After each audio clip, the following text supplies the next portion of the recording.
Welcome, folks, to the deep dive. Now, I reckon every single one of us knows that feeling we're going to talk about today. Oh, yeah, absolutely. Sometimes it's just a little whisper, a nagging worry maybe. hmm Other times it's more like a roar that makes us doubt things, feel like we're dragging this heavy load around. That's a good way to put it. A heavy load. Yeah, I'm talking about anxiety. And not just the big, overwhelming kind necessarily, but those everyday jitters, the uncertainties that can just weigh you down. Right, the day-to-day stuff. Exactly. But what if we could actually flip the script on that? What if anxiety wasn't just something to, get rid of, but maybe a source of strength, even a superpower? A superpower. That's intriguing. It is, isn't it? Today, we're fixing to take a real deep look into the work of a neuroscientist, Dr. Wendy Suzuki. She has this framework called good anxiety, and it really challenges how we usually think about this feeling. Right, challenges the whole anxiety is bad narrative. Totally.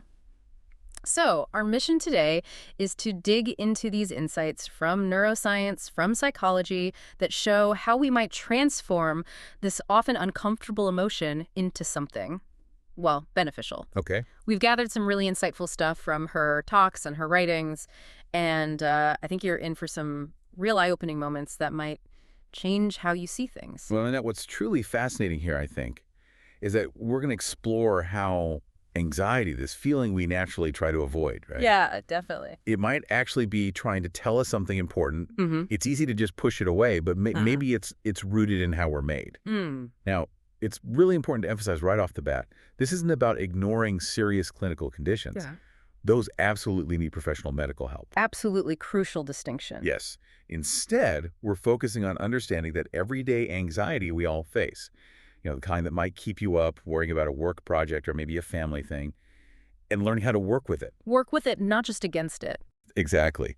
Get ready for some genuine aha moments, I hope, and some practical insights to maybe help you recontextualize your own experiences. All right, let's unpack this foundational idea she has. It sounds like she's really challenging our basic understanding of what anxiety even is.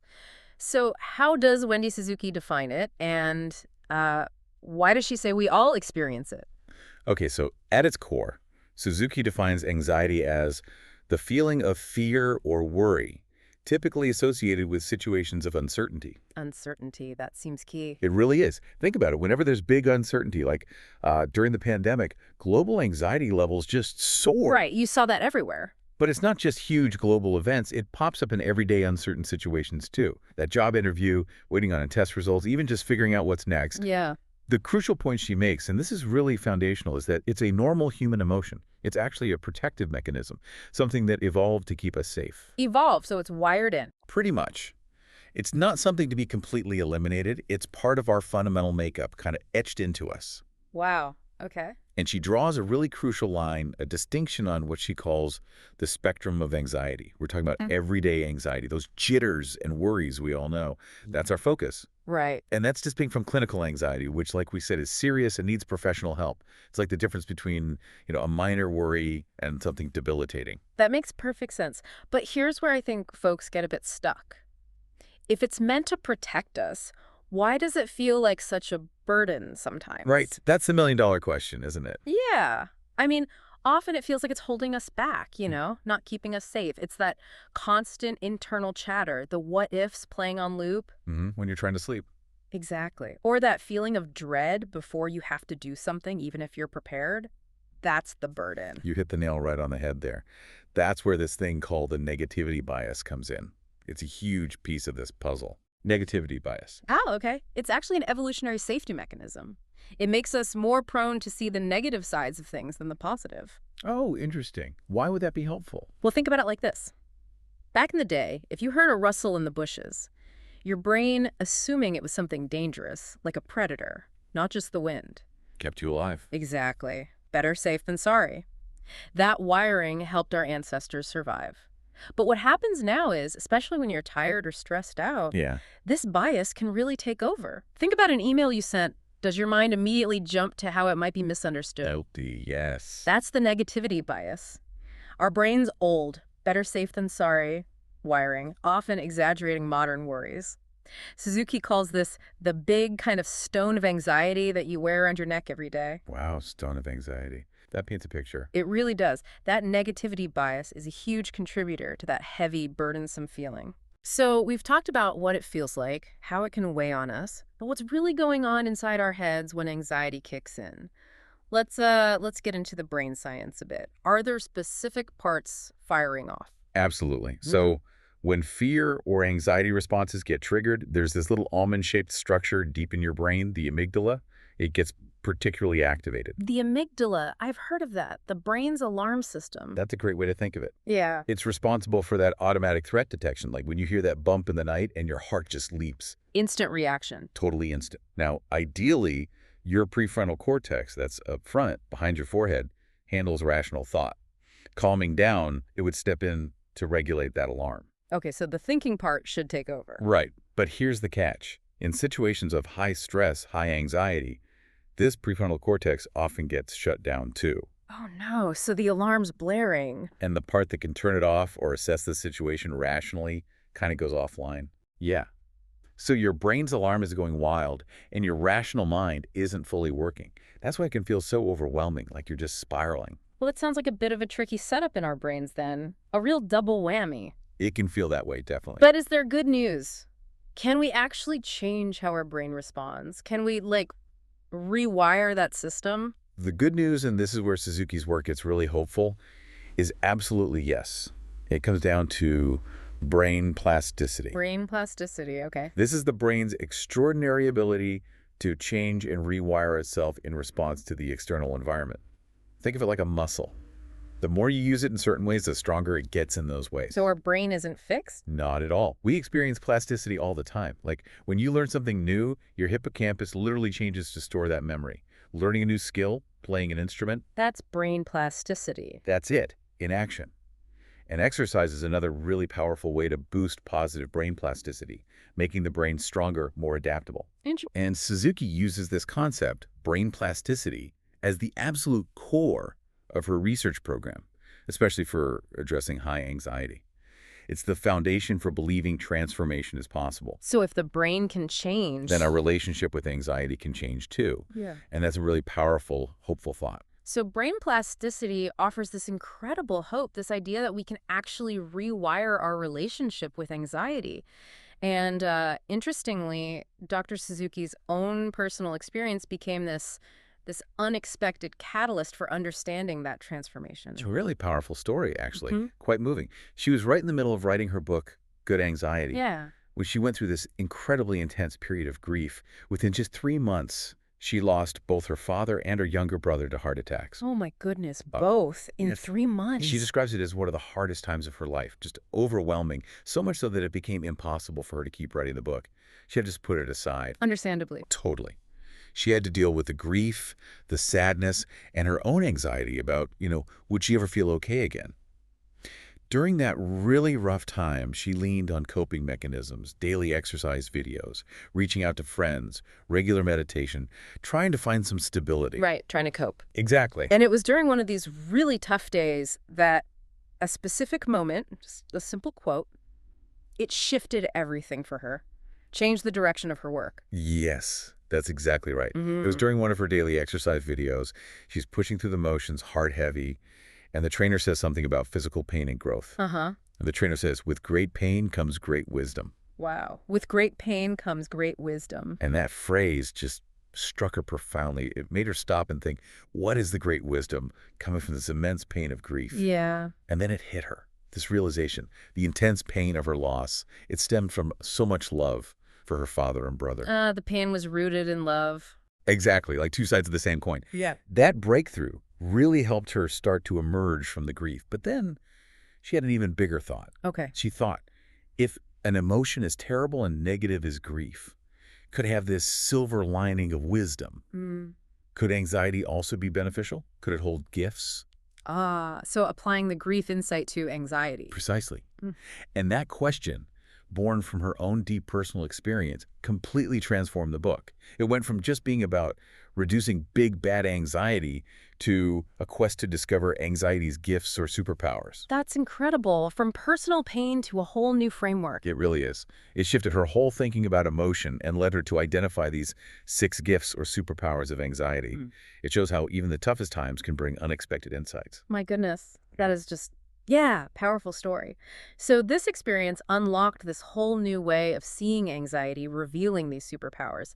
Let's dive into some of the most compelling ones. What's the first one she talks about? Okay, the first one is the superpower of productivity. Productivity.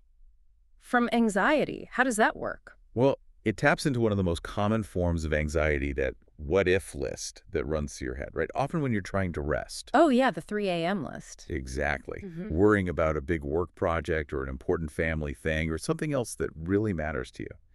And Suzuki points out anxiety is always focused on things that are important. That's true. You don't worry about trivial stuff usually. Right. You're not losing sleep over, which socks to wear. It's the big, meaningful things. So the trick is to turn that what-if list into an actionable to-do list. For each what-if, you identify one specific action, no matter how small. Okay, so instead of just letting it spin. You grab onto it. That worry, what if I miss the deadline? What if I mess up the presentation? Instead of spiraling, you ask, what's one small thing I could do about this right now? Like what kind of thing? Could be anything. Maybe asking a friend for help, maybe Googling something to get information, or just deciding to dedicate, say, 30 minutes of detailed work to that task first thing in the morning. Got it. A concrete step. Exactly. You put an action on the worry. This works because evolutionarily, anxiety evolved to push us to action, that fight or flight response. Ah, channeling that energy. Precisely. Putting action on your worries helps alleviate them and turns that anxious energy into something productive. It's like giving the anxiety a job to do. That makes so much sense. It's redirecting the energy instead of just feeling overwhelmed by it. Okay, what's the next superpower? Flow, I think? That sounds familiar, like artists or athletes getting in the zone. Yeah, the traditional idea of flow is that deep engagement where time seems to stand still, like maybe Yo-Yo Ma playing Bach, just completely lost in the music. Right, total absorption. But Suzuki introduces this unique twist she calls microflow. Microflow, so Yeah. smaller moments. Exactly. Smaller, everyday moments of focused engagement or effortless activity. She actually realized this personally when she was dealing with severe writer's block for her book. Ah, the anxiety of not being able to write. Right. A real mental knot. So to get relief, she went to a yoga class, did the poses, moved her body, and then at the very end, she went into savasana, just lying still. Okay, the resting pose. And right there, lying still, she felt herself flowing in savasana, perfectly still, perfectly at peace, even if just for a few moments. Wow. Flow and stillness. That's interesting. Isn't it? And then she had this realization. That moment of microflow, that small, focused, satisfying experience felt even sweeter. Sweeter. Why? Because it came right after the anxiety of the writer's block. The contrast made the relief and focus feel more intense, more precious. Like appreciating the calm after the storm. Exactly. Like a cool drink after being really thirsty. It suggests that your own anxiety can actually make those moments of microflow, which we all have, maybe just washing dishes mindfully or getting lost in a simple task, feel even sweeter because of the contrast. That's a fascinating reframe. It's not that anxiety prevents flow, but it can make the flow moments more appreciated when they arrive. Yeah, it adds a layer of appreciation. Yeah. It's about noticing those small pockets of ease against the backdrop of everyday stress. That's truly insightful. Okay, what about the third superpower? This one she calls her personal favorite, empathy. How does anxiety, which often feels so inward-focused, unlock something like empathy? Yeah, this one is really powerful, I think, and it comes directly from Suzuki's own lifelong anxiety, shyness. Shyness is anxiety. For her, yes. Growing up, she was super shy, always had this fear of asking questions in class, just terrified of looking silly or saying the wrong thing. I think a lot of people can relate to that. Absolutely. But later, when she became a professor, she realized that her own experience gave her an instinctive understanding of her students. She knew there were others in the room, just like her, who had questions but were too afraid to ask. Ah, so her own anxiety helped her see it in others. Exactly. She felt it. So her superpower manifested in how she taught. She created specific opportunities for private questions coming early, staying late, making sure those quiet students felt seen and had a way to ask. That's wonderful. So how does that translate for the rest of us? The mechanism is this. First, identify that anxiety that is most familiar to you. whatever your particular brand of anxiety feels like. Okay, know your own struggle. Right. Then, consciously turn that anxiety to the outside. Start noticing when other people might be suffering from that same kind of anxiety. You see someone fidgeting before a presentation because you know what that feels like. You recognize the signs. You recognize the signs because you've lived it. Hmm. And the action step. Offer a kind word, a simple helping hand in that situation. Doesn't have to be huge. Not at all. A smile, a nod, maybe just saying you'll do great, or offering a small bit of practical help. It's using your own experience of discomfort to connect with and ease someone else's. What a profound shift. From personal struggle to connection. That's such a powerful takeaway. This superpower, empathy, really contributes to the higher levels of empathy the world needs so much right now, doesn't it? It really does. It reframes our own difficulties not just as burdens, but as potential bridges to understanding and compassion for others. So as we wrap up this deep dive, the core message from Wendy Suzuki is just. It's truly transformative, isn't it? Anxiety isn't just this negative thing to be eliminated. Not at all. It's a powerful human emotion, protective in its origins, and when we understand it, when we learn to leverage it, it can actually become a source of productivity, deeper appreciation, and, wow, profound empathy. Yeah. Recognizing the wisdom that can be hidden in discomfort. So, what does this all mean for you, listening today? Maybe consider this. If anxiety is fundamentally this evolutionary push towards action or understanding, how might truly embracing any uncomfortable emotion you feel, rather than just pushing it away, reveal its own unique purpose, its own hidden gift in your life? That's a great question to sit with. What discomfort might be trying to tell you something important right now? If you found this deep dive helpful, maybe even a bit of a blessing, we'd love it if you'd like, comment, and subscribe to the deep dive for more insights. Yeah, definitely let us know what you think. And maybe share it with a friend who could use this perspective. Absolutely.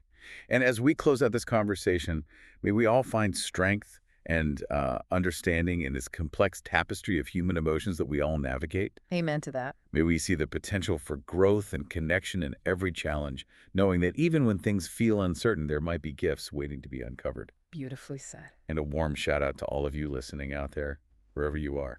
Until next time, keep digging deeper.